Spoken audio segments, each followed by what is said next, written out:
The trembling started in his hands 3 years ago. The doctor called it something medical, essential tremor, benign, age-related. Elias knew better. It was the body's quiet confession, the physical acknowledgement of all the years he had spent holding himself together. Steel doesn't bend, he used to tell his apprentices. Steel holds. But steel, he had learned too late, also rusts from the inside out. He was in the workshop when the mail came. The same workshop he had built with his own hands 47 years ago, a structure of reclaimed timber and industrial windows that overlooked the Hudson River. It was his sanctuary, the only place where the silence felt like company rather than absence. Here, he designed buildings that would outlive him. Cathedrals of glass and concrete. Libraries with reading rooms that caught the morning light like cup hands. A memorial once, for soldiers he never knew, though everyone assumed he understood sacrifice because of his age.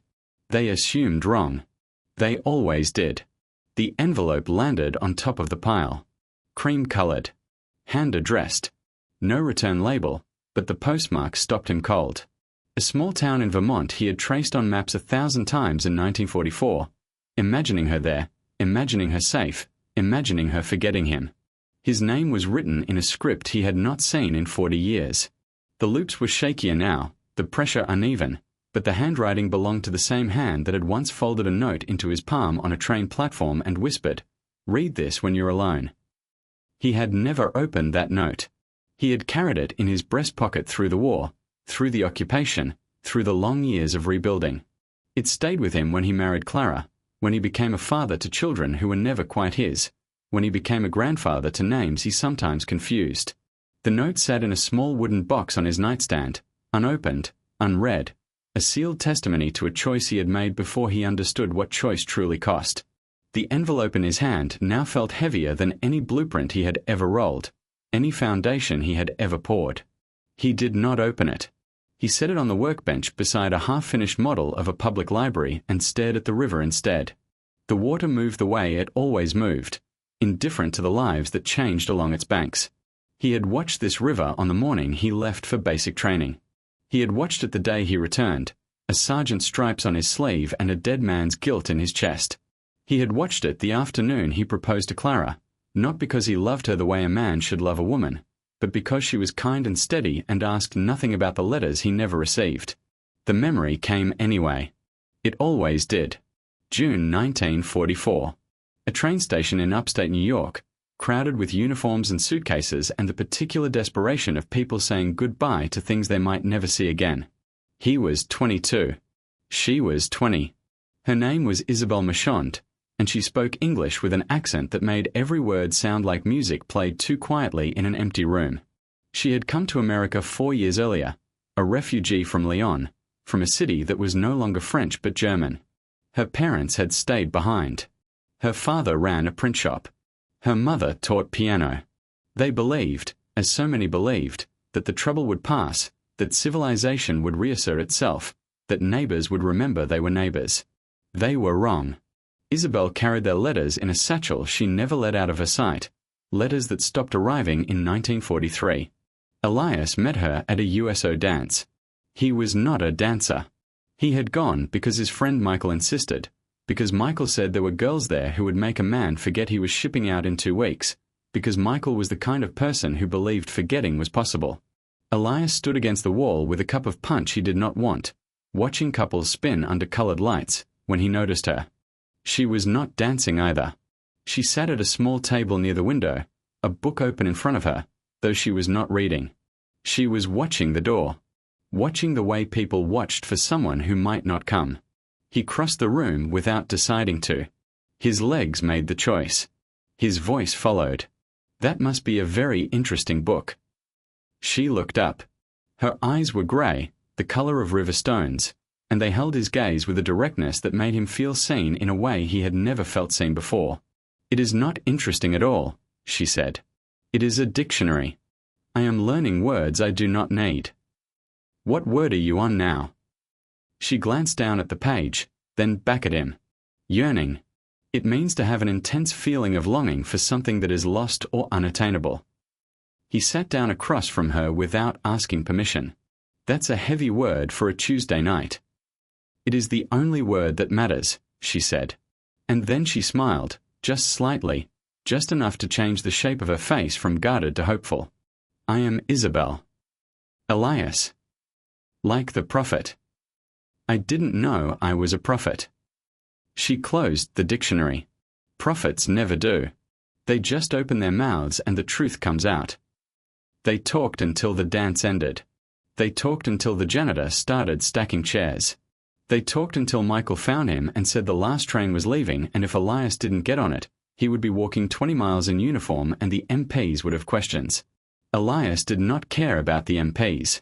He cared about the way Isabel's hand felt in his when he walked her to her boarding house, the way she paused at the door and looked back at him as if memorizing his face. I ship out in 2 weeks, he said. I know. I don't know when I'll be back. I know that too. If I write to you, I will write back. She said it simply, as if stating a fact about the weather, about the rising of the sun. I will write back every time. He saw her every day for the next 13 days. They walked along the river. They shared ice cream at a soda fountain where the server called them sweethearts and Isabel blushed.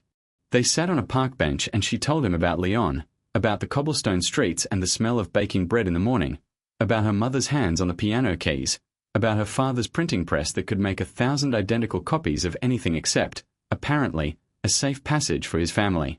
On the 14th day, he received new orders. His unit was moving out sooner than expected. He had 24 hours. He spent 18 of them with her. The last 2 hours were at the train station. She stood on the platform in a blue dress, the same one she had worn the night they met, and she did not cry. He admired that about her then. He admired it for 40 years afterward. She did not cry. She held herself straight and looked at him with those Riverstone eyes, and she said, "You will come back." It was not a question. It was a command. It was her will imposed on the chaos of a world at war. He wanted to promise. He wanted to give her every word of assurance his throat could form. But something stopped him. Something that would haunt him for decades.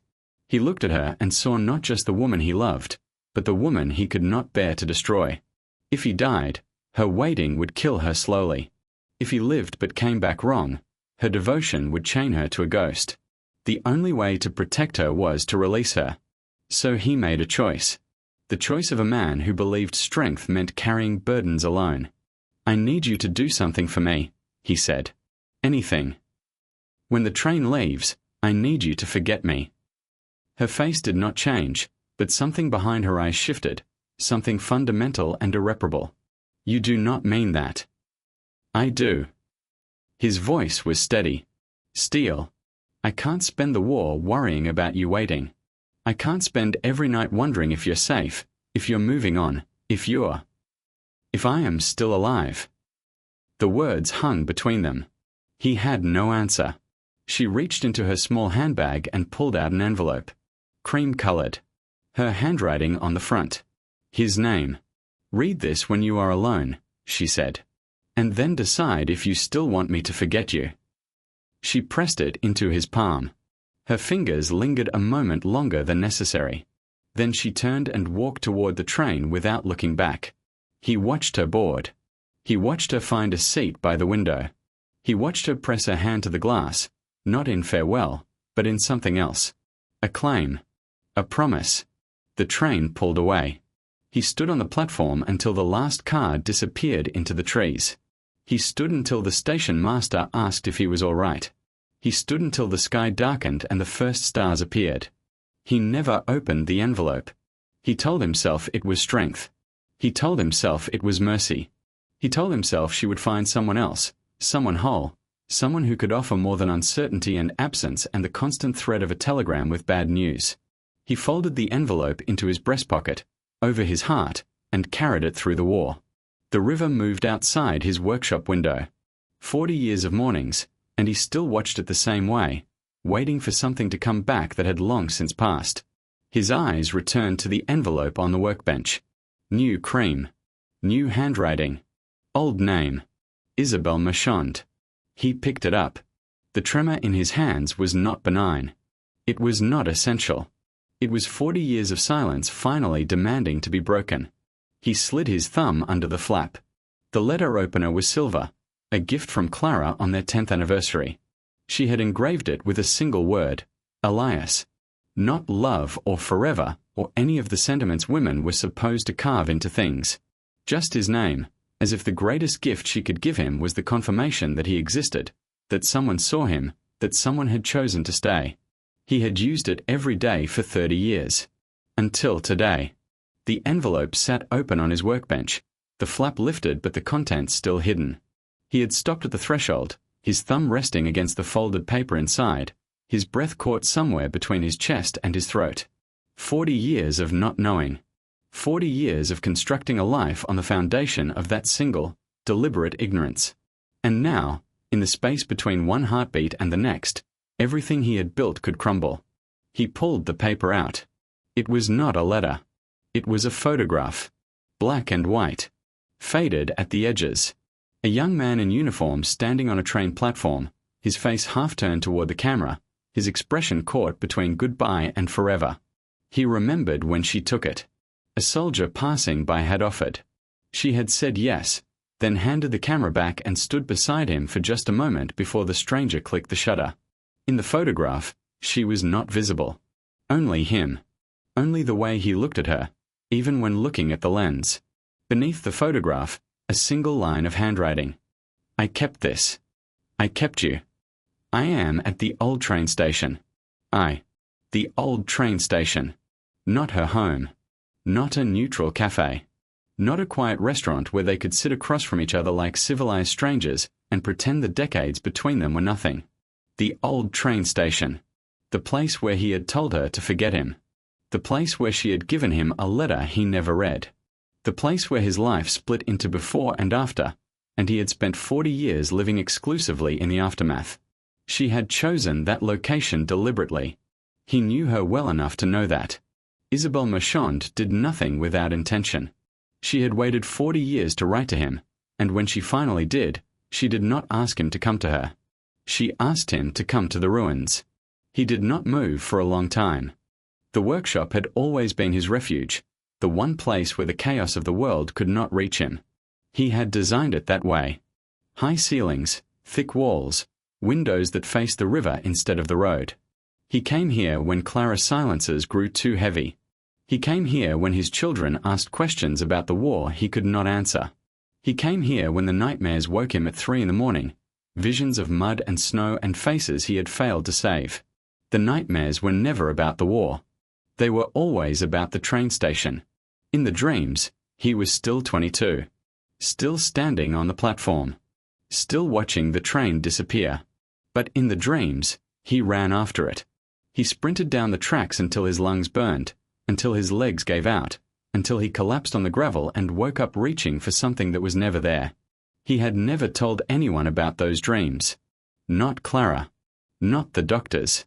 Not the priests who came to the house after Clara died, offering comfort he did not want. Some things, he believed, were meant to be carried alone. Some weights could only be borne in silence. The photograph trembled in his hand. He met Clara 6 years after the war ended. She was a teacher. Elementary school. 3rd grade. They met at a wedding, his cousins, and she asked him to dance because he was standing alone by the wall and she said it looked like he needed saving. He laughed at that. It was the first time he had laughed in years. She was kind. Steady. Uncomplicated. She did not ask about the war. She did not ask about the letters he never received. She did not ask about the small cream-colored envelope he kept in a wooden box by his bed, the one he sometimes took out and held but never opened. She accepted his silences the way she accepted rain in April, as a fact of life, as something to work around rather than question. He married her because she was safe, because she would never leave, because with her, he could build something that looked like a life, even if it felt like an architectural rendering, accurate from a distance, hollow up close. They had 2 children, a boy and a girl. He loved them, but he loved them the way he loved his buildings, from a slight remove, as something he had created but could never fully inhabit. They sensed it. Children always do. His daughter stopped asking him to read her stories when she was 7 because he always said yes but never seemed to be in the room while he was doing it. His son stopped bringing him report cards after the third time Elias said, "Good job," without looking up from his blueprints. Clara never complained. That was the thing about Clara. She never complained, never pushed, never demanded more than he could give. She built her own life alongside his, a garden of small pleasures and quiet routines that asked nothing of him except presence. She had friends. She had books. She had a piano she played badly but joyfully, filling the house with wrong notes and the sound of someone unafraid to be imperfect. He admired that about her. He admired it the way he admired cathedrals he would never enter. When she died, cancer, swift and merciless, 6 months from diagnosis to funeral, he stood at her grave and felt nothing. Not grief. Not relief. Just the same hollow absence he had felt every day since 1944, the same emptiness he had mistaken for strength, the same void he had filled with steel and concrete and the careful architecture of a life without feeling. His daughter held his arm at the funeral. "Are you okay, Dad?" He nodded, because that was what he did. He nodded and stood straight and let everyone believe he was fine. That night, alone in the house for the first time, he took out the wooden box. He held the unopened envelope from Isabel.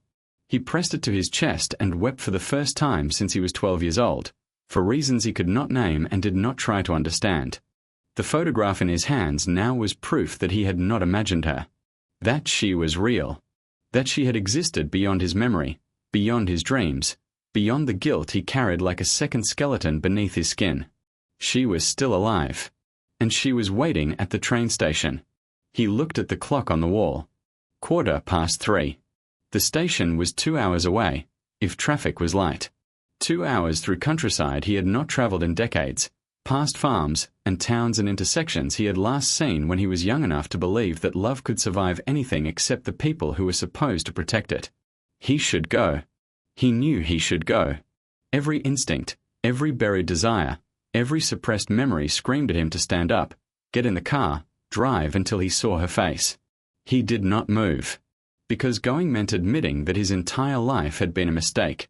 That the marriage to Clara, the children, the career, the buildings that would bear his name for generations, all of it was built on a foundation of cowardice disguised as strength.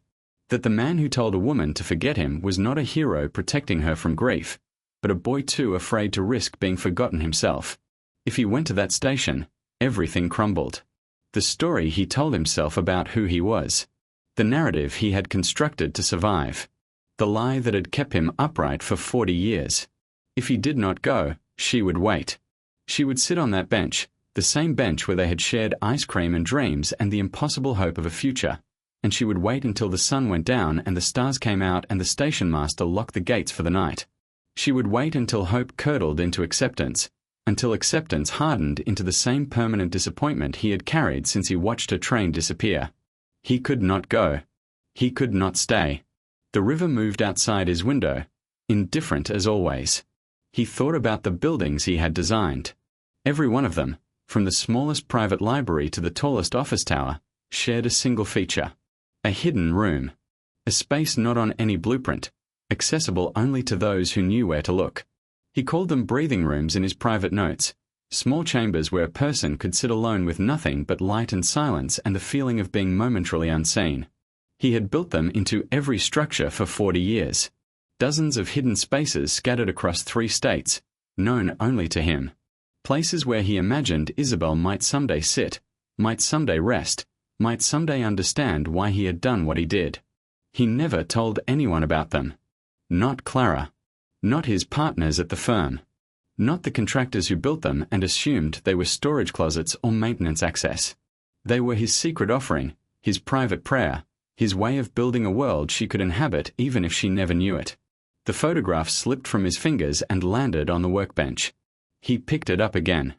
Her handwriting. "I kept this. I kept you." She had kept him. All those years, through everything, through marriages and children and losses and joys he knew nothing about, she had kept him. Not the memory of him. Not the idea of him. Him. The actual person, flawed and frightened and frozen on a train platform.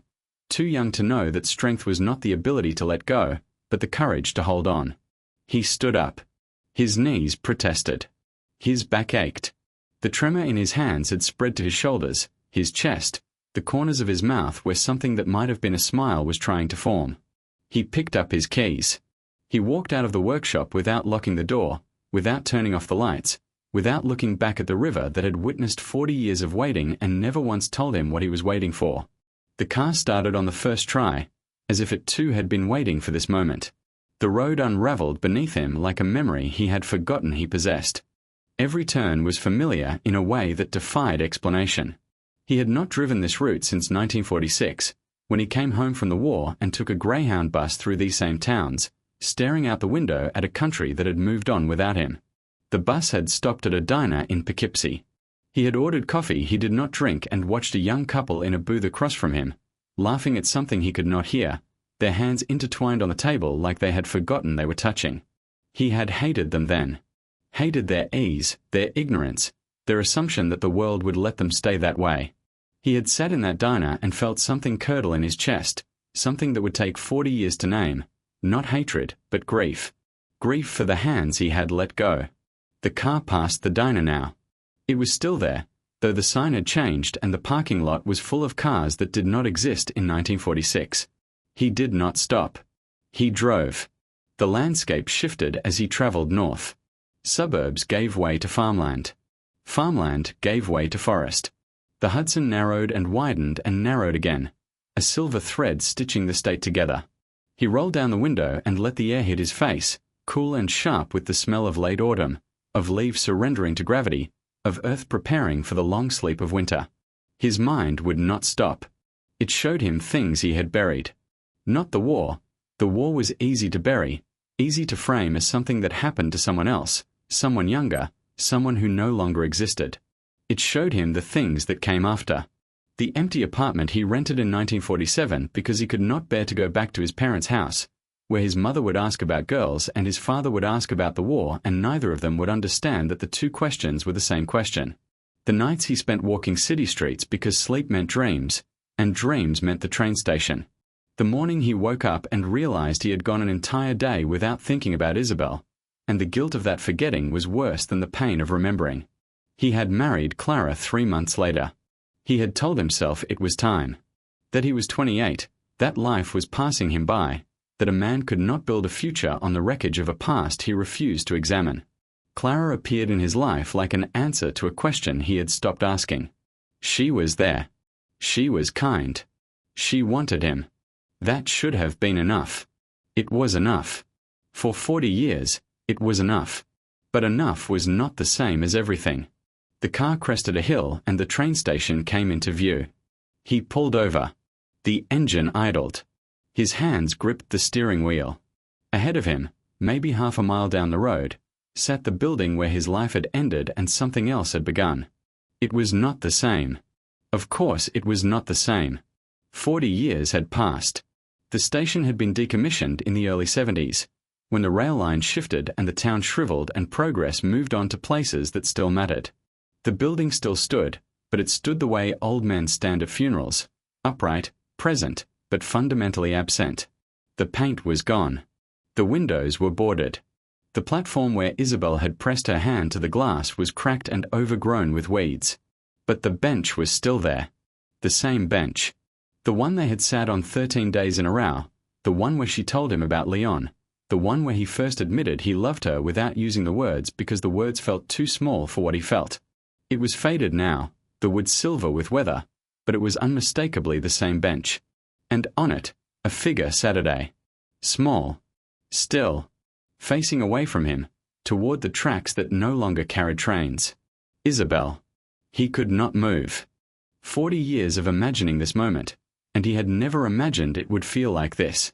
Like dying and being born at the same time. Like every cell in his body was screaming at him to go to her, and every cell was also screaming at him to run, to hide, to preserve the carefully constructed lie that he had moved on, that he was fine, that he did not spend every day of his life missing a woman he had told to forget him. The car idled. The engine hummed. The figure on the bench did not turn. He thought about the letter he never opened. The one she gave him on the platform. The one he carried through the war, through the mud and snow and terror of places whose names he had tried to forget. The one that sat in a wooden box beside his bed for 40 years, unopened, unread, a monument to his own cowardice. He had told himself it was mercy. That reading it would only make it harder. That her words would haunt him, and he had enough ghosts already. He had told himself 1,000 lies over 40 years, and that was the biggest one. The truth was simpler and uglier. He was afraid of what it might say. Afraid that she had written something cruel, something that would confirm his worst fears about himself. Afraid that she had written something kind, something that would break him open and leave him unable to function. Afraid that she had written nothing at all, just blank paper, just silence, just confirmation that he had imagined everything. So he never opened it. He kept it close but never read it. He preserved the mystery because the mystery was survivable. The truth might not be.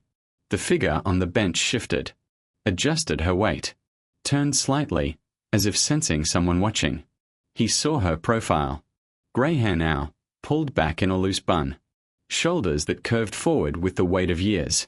Hands resting in her lap, one folded over the other, the posture of someone who had learned to wait without expectation. She was old. They were both old. The girl in the blue dress, the one who had pressed her hand to the train window and looked at him with Riverstone eyes, was gone. Replaced by this woman, this stranger, this survivor of 40 years he knew nothing about.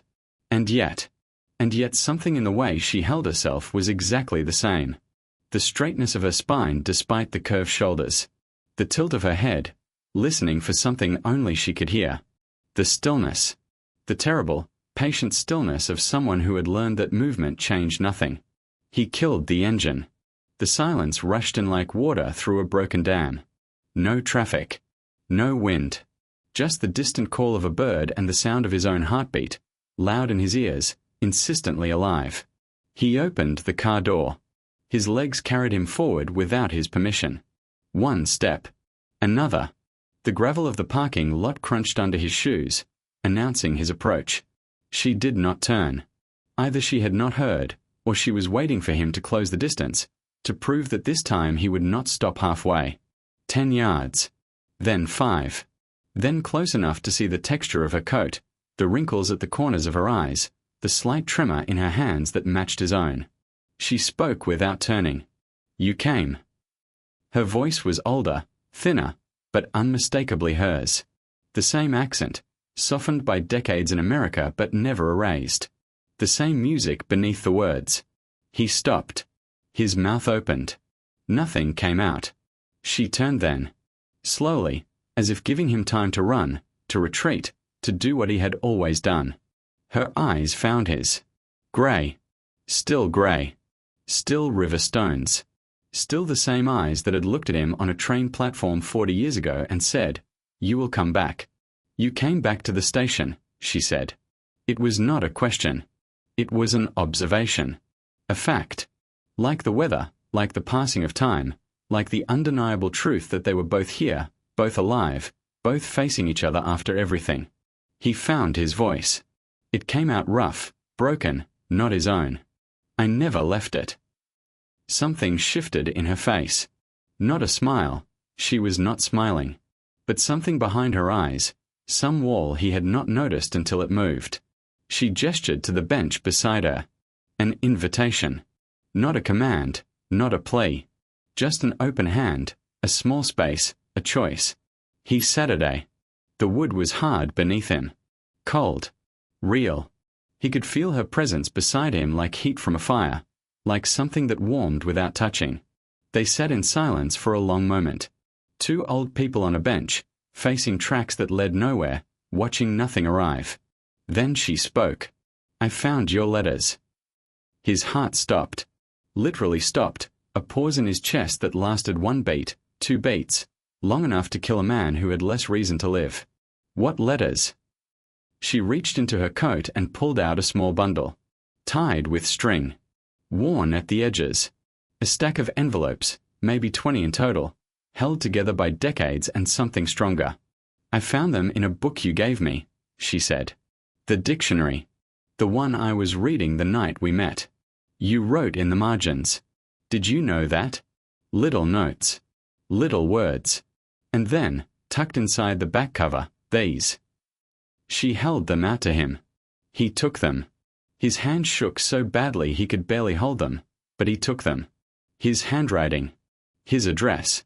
His return address, from a military base in France, from a field hospital in Belgium, from a town in Germany he had helped liberate. Dozens of letters he had written to her in 1944 and 1945. Letters he had mailed. Letters she had never received. "But I sent these," he said. "I mailed every one. I waited for replies that never came. I thought you had forgotten me. I thought you had moved on. I thought. I never got them." Her voice was steady, but he could hear the crack beneath it, the fault line running through decades of silence. "My boarding house changed hands in 1945. The new owner threw away anything that wasn't claimed. By the time I went back to ask, by the time I realized you might have written, they were gone. All of them. Gone." He stared at the letters in his hands. 40 years of believing she had chosen to forget him. 40 years of assuming his silence was protecting her. 40 years of carrying guilt for a crime he had not committed. She had never stopped waiting. She had just stopped believing he would write. Ready for next part? The letters sat in his lap like live things. Like birds that might fly away if he moved too suddenly. He could feel their weight, their age, the careful folds of paper that had traveled across oceans and decades only to arrive here, in his hands, on this bench, in the presence of the woman who should have received them when they still mattered. But they did matter. They mattered now. They mattered in ways he was only beginning to understand. "How long have you had them?" His voice was barely a whisper. She did not answer immediately. She was looking at the tracks, at the weeds pushing through cracked concrete, at the ghosts of trains that would never come again. 30 years, she said finally. Maybe more. I found them when I was cleaning out my aunt's house. She had kept the dictionary. It was the only thing of mine she had, she said. The only proof that I had once been young and hopeful and in love. I opened it to find her note. She always left notes in books. It was away, and the letters fell out. 30 years. She had known for 30 years. Why didn't you? He stopped. Couldn't finish. Didn't know how to ask the question without breaking something. She turned to look at him then, and he saw it. The anger. The grief. The 30 years of knowing and not knowing what to do with that knowledge. I didn't write because I didn't know what to say. Her voice was quiet but firm. You told me to forget you. You stood on this platform and asked me to erase you from my memory. And then I find out you wrote to me anyway, for years, while I sat in that boarding house waiting for a letter that never came. What was I supposed to do with that? What was I supposed to feel? He had no answer. He had spent 40 years building a life on the assumption that his silence was noble, that letting her go was the greatest gift he could give. And now, sitting beside her, holding proof that he had never really let her go at all, he understood the truth. His nobility was cowardice. His sacrifice was selfishness. He had protected himself from the pain of watching her wait by ensuring she would never know he was waiting too. I read them, she said. All of them. Not right away. It took me years to open the first one. I was afraid of what I would find. Afraid you had found someone else. Afraid you had died. Afraid you had forgotten me completely. What did you find? She was quiet for a long moment. The bird called again, somewhere in the distance. The wind moved through the weeds. I found a man who loved me, she said. I found letters about the war, about the things you saw, the things you couldn't tell anyone else. I found drawings in the margins, little sketches of buildings you wanted to design someday. Libraries, you wrote. And hospitals. Things that would help people. Things that would last. He remembered those drawings. He had sketched them in trenches, in foxholes, in the backs of trucks moving toward the front lines. They were his escape, his way of imagining a future he might not live to see. He had drawn them for her, hoping she would understand that even in the worst moments, he was building something for them. The last one, she said, the one you wrote in April of 1945. You said the war was almost over. You said you were coming home. You said. Her voice broke. Just slightly. Just enough. You said you were coming home to me, And you hoped I was still there. He closed his eyes. He remembered that letter. He had written it in a field in Germany, sitting on the hood of a jeep, watching the sun set over a country that had finally stopped fighting. He had never been happier than in that moment. The war was ending. He was alive. He was coming home to her. And then he came home to silence. I waited, she said. I waited at that boarding house for 6 months. I checked the mail every day. I asked at the post office. I went to the train station and watched every arrival, hoping you would step off one of them. I waited until I couldn't wait anymore. What did you do? She smiled. It was a small smile, sad and knowing and older than either of them. I lived. What else could I do? I found work. I made friends. I married a good man who loved me, who knew about you and didn't care, who held me when I cried and never asked me to stop. I had children. I had grandchildren. I had a life. He should have been relieved. He should have been glad she found happiness. But something in his chest tightened, something that felt like grief for a life that might have been, for children who would never exist, for a future that died on this platform 40 years ago. I'm glad, he said. And he meant it. Mostly. He died 10 years ago. Her voice was matter-of-fact, the way people speak about losses they have finally accepted. Heart attack. Quick. He was fixing breakfast and then he was gone. I mourned him. I still mourn him. He was a good man, Elias. He deserved better than a wife who kept another man's letters in a box under her bed. Don't. I'm not blaming you. She cut him off gently. I'm not blaming anyone. I'm telling you the truth. The truth I should have told you 40 years ago, before you got on that train. The truth I wrote in a letter you never opened. The letter. The one in his breast pocket. The one she gave him on the platform. The one he had carried for 40 years without reading. He reached into his jacket. His fingers found the envelope, worn soft from decades of handling, the edges frayed, the paper yellowed but intact. He pulled it out. She watched him. Her eyes moved from his face to the envelope and back again. You kept it. I kept everything. He held it out to her. I never opened it. I couldn't. I was afraid of what it would say. She looked at the envelope in his hand. Her own hands remained in her lap, still folded, still patient. Read it now, she said. He looked at her. It's addressed to me. I know. Read it now. Here. With me.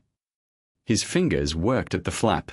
It came open easily, as if it had been waiting 40 years for this moment, as if the seal had been holding only until the right hands broke it. Inside was a single sheet of paper. Folded once. The same cream color as the envelope. Her handwriting, younger, more certain, the loops and lines of a girl who had not yet learned that life rarely keeps its promises. He unfolded it. His eyes moved across the words. My Elias, if you are reading this, you have survived. That is all I ask. That is all I have ever asked. Not that you come back to me. Not that you love me forever. Just that you survive. I am writing this on the train, watching the world move past the window, watching you grow smaller on the platform. You told me to forget you. I will not. I cannot. But I will try to do something harder. I will try to remember you without pain. If you come back, and I am still here, I will love you. If you come back, and I am gone, I will have loved you until the last moment I drew breath. If you do not come back, I will love you anyway. That is the thing about love, Elias. It does not end just because the person leaves.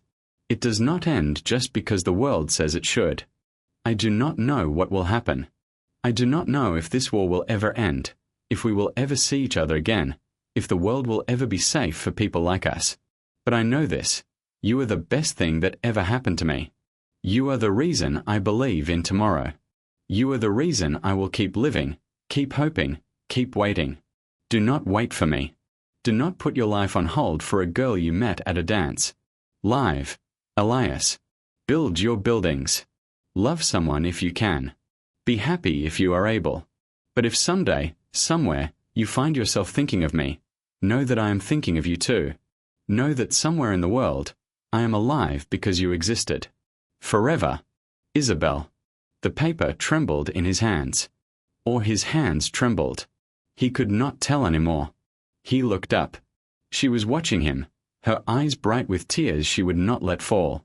You told me to live, he said. You told me to be happy.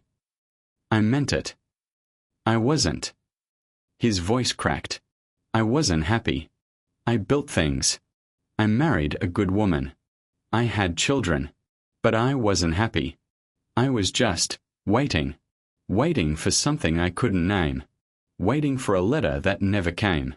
Waiting for you. She reached out then. Slowly, as if giving him time to pull away. Her hand covered his. The touch was light, papery, the touch of two old people whose skin had forgotten what tenderness felt like. I waited too, she said. I just didn't know I was waiting for the same thing. The sun had begun to set.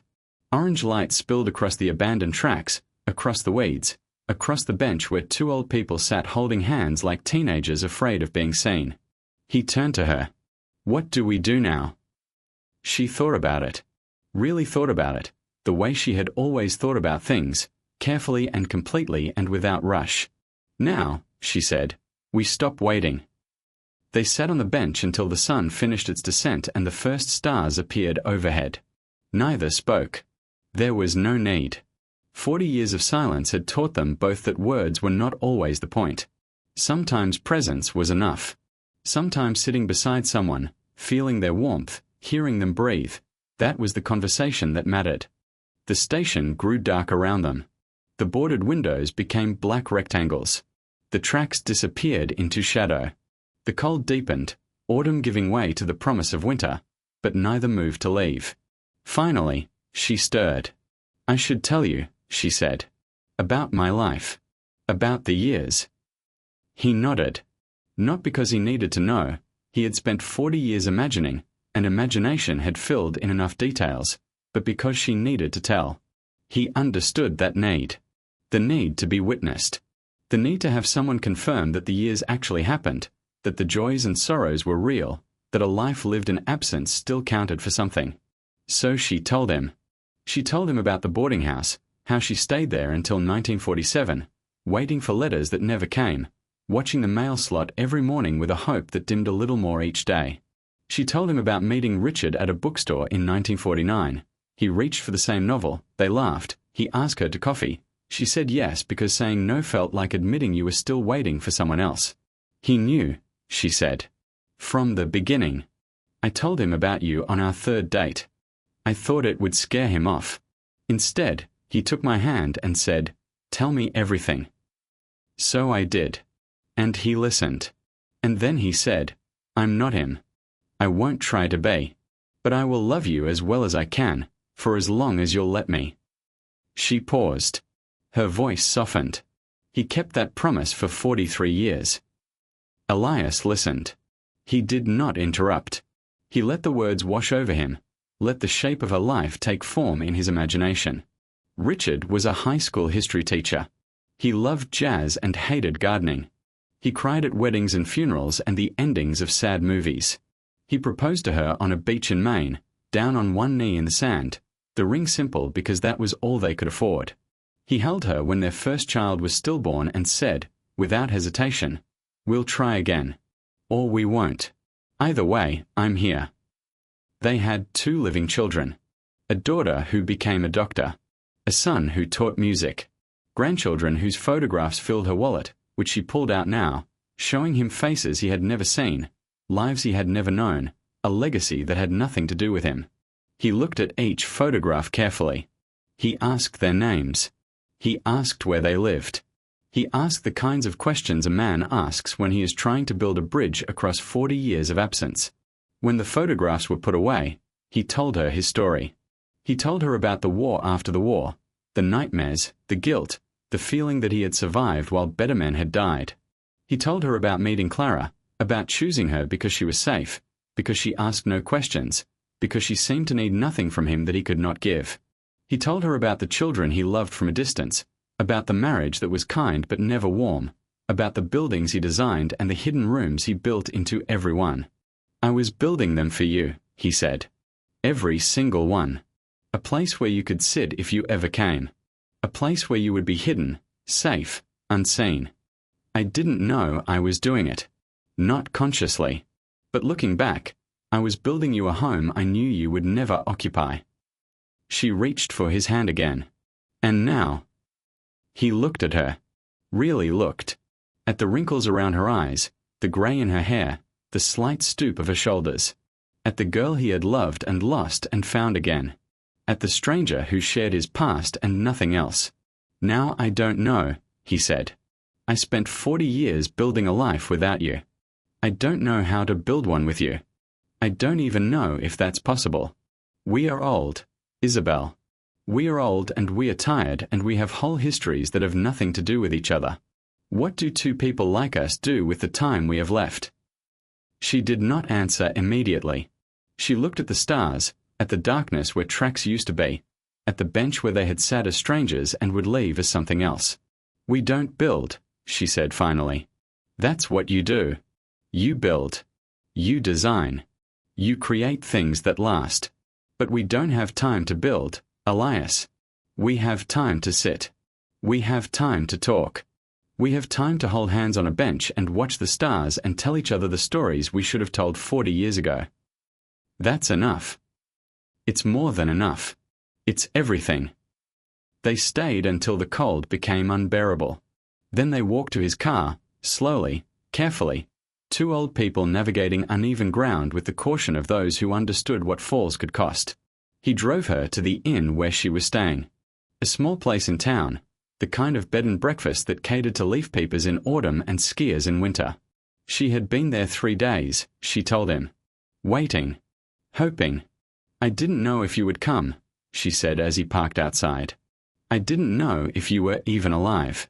But I had to try. I had to know. What if I hadn't come?" She smiled. That same sad, knowing smile. "Then I would have sat on that bench one more day. And then I would have gone home. And I would have known that I tried. That I didn't let fear stop me one more time." He walked her to the door.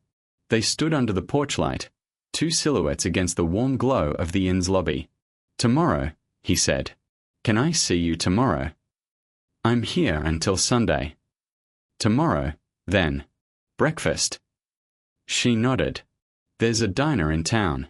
The one we went to, remember? The one with the ice cream. It's still there.